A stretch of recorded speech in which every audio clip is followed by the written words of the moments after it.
Hi, Grammy. I'm going to read you Lost and Found for you.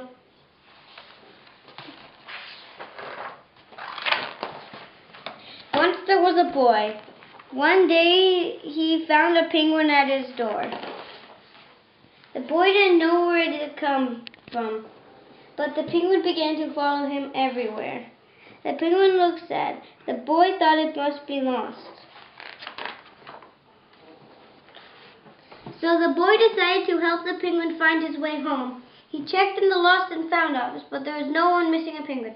Lost and Found office.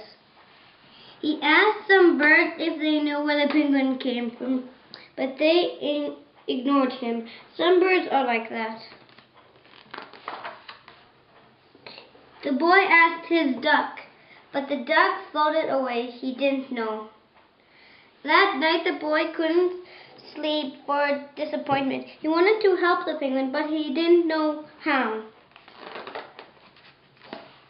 The next morning he discovered that penguins come from the South Pole, but how could he get there?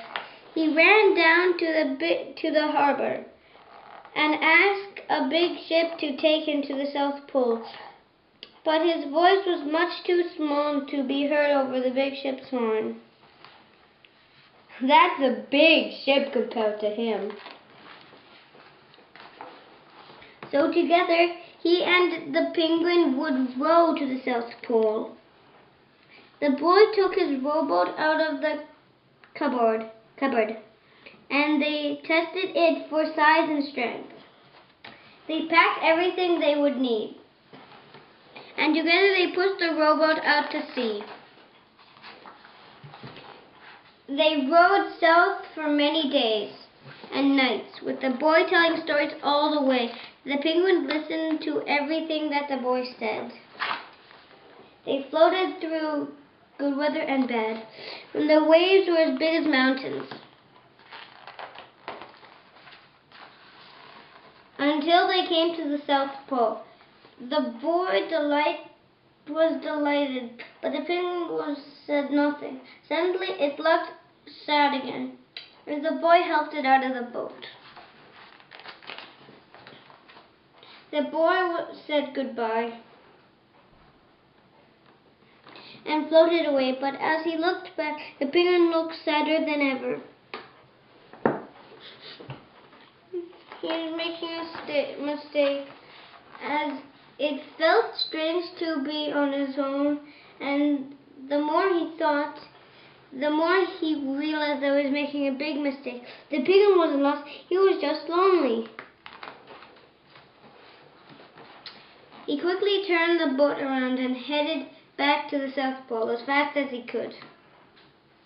But at last he reached the pole again, but there was no penguin.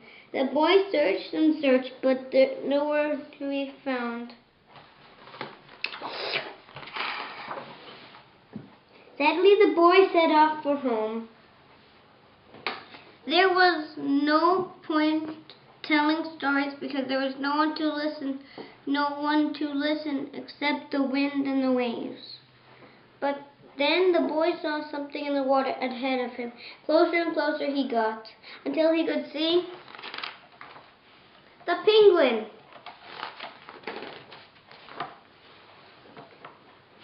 And so the boy and his friend went home together, talking of wonderful things all the way. I don't know if that's a blue whale or if it's a shark. The end. What do you have to say to Graham? Grammy, did you like this book? Oh, and I'll read the words on the back. Once there was a boy, and one day he found a penguin at his door.